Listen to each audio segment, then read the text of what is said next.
Hello everyone, my name is Phawx. In this video we're going to be talking about the newly price announced Orange Pi Neo. This was announced some time ago, but we just recently got news of the pricing for it, and it is very attractive. The 7840U base model is priced at $499, and the 8840U base model is priced at $599. On the Orange Pi Neo website itself, the specs page actually lists 32GB models as well. We don't yet know what the pricing for that is. However, I can give you a little bit of insight on what you should anticipate with these particular chipsets. If you were thinking that the 8840U was better, by and large, it isn't, especially at lower TDPs. There isn't a ginormous gulf between the two. There are some differences that are currently present, but they really aren't present on Linux. So the only thing that you're really going to find is that there's a difference in performance when it comes to 7500 megatransfer of RAM at higher TDPs. And that's the only thing that I've found between my 7840U and 8840U models when I compare like-to-like models. So if you were thinking about spending $100 more, is the performance increase when you compare them with total system power that much more of a benefit? It's really like 5% at best. So no, I don't think it's particularly worth the $100 boost. I would personally say that doing 7840U with 32 gigs of RAM would be a better investment than springing the extra $100 for the 8840U. However, there is one curiosity that is a bit odd.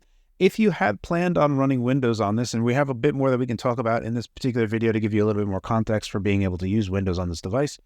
On Windows, on the 8840U, both of my 8840U models, they both have HAGs being able to be enabled. This is hardware accelerated GPU scheduling. This so far has not been available to me on any of my 7840U models. What is the benefit of HAGs? Well, HAGs doesn't really have much of a benefit on a lot of games. However, AMD has noted that hardware accelerated GPU scheduling does offer a benefit with AMD's AFMF. This is their optical flow-like interpolated frame for boosting frame rate on any game that doesn't need developer intervention to enable it. So using AFMF with HAGs enabled has a benefit. Right now, that is only available on the 8840U, despite the fact that the 7840U should be able to also enable it at some point in the future. This is a Windows-related thing currently at the moment. The other thing that may or may not be of interest is that the XNDNA part on the 8840U is about 60% faster. What does that mean at the current moment? No one really knows. The difference is 10 trillion operations per second or 16 trillion operations per second. So that's basically what the 8840U model offers over the 7840U. If you're planning on just using the Manjaro Linux build that they have prepared for this device, then you're really not going to be noticing much benefit at all, especially in the immediate future. It remains to be seen if later on in the future that would matter. Again, if you were going the Linux route, I would personally say you're better off just going to the 32GB of RAM model. This way you can just boost UMA to like 8GB and have 24GB for system RAM. And that would be a far better use of money as an investment rather than going for the 8840U model.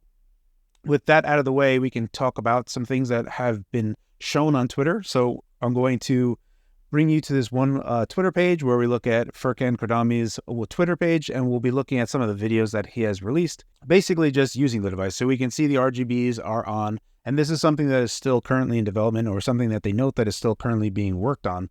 What's interesting is there is this outside shell that is kind of overlapping on the Orange Pi itself, which is a bit interesting, and we don't know if this is how it's going to be when it eventually gets to us. This is potentially still a development model. We don't know what the final version is going to look like exactly, so that remains to be seen. Moving right along into the development forum for Manjaro, we get to see this live blog update, so to speak, for where the Orange Pi Neo is currently. This is really cool, and while it may not be super up-to-date, it's up-to-date enough so that we have a very good understanding of where they are currently in the development status of this particular unit. And more to the point, they are very explicit with what they are doing with the device and what they're using. So you can see that they're using a special patched version of GameScope here.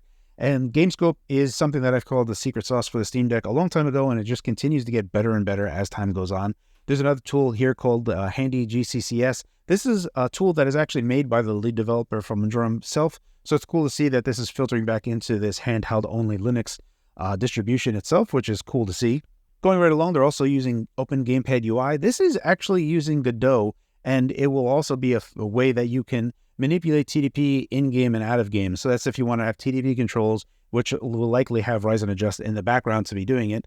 Then they're also using handheld aim and HHD. This is what will be exposing the BMI 260, the Bosch 260, so to get gyro working, gyro aim and stuff in games. And that's what they're using. And they also are very explicit in the blog itself saying when they were developing this particular handheld, they wanted to make sure that all of the hardware that was going to be going into the handheld, because it was a Linux first gaming handheld, that all the hardware that was going to be in there would be supported, which is really awesome to see. Scrolling further down, we see getting things immutable. And this is basically telling us that for the most part, the system itself will be immutable. And the only way that you'll be able to install applications is via Flatpaks. So you'll be doing it very much similar to how Steam Deck already works on SteamOS, by going to the Discover Store and downloading applications that you need, because doing it through any other means will just get bulldozed whenever there's an update that comes through.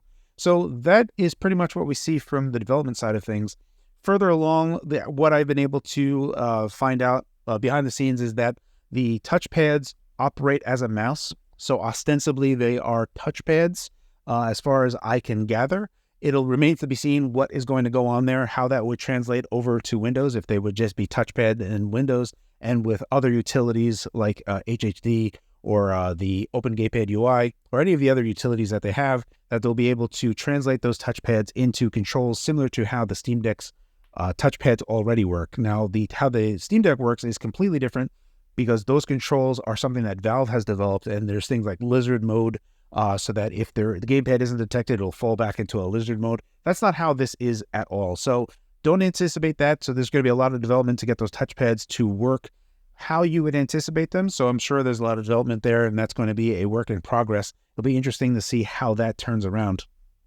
Ultimately, for the price, it's very, very compelling, and it's nice to see that they're looking to create something that is fully featured in a Linux-first gaming environment. Obviously, on the Linux side of things, it doesn't matter if it's native portrait or native landscape, because all that's going to get corrected with GameScope anyway.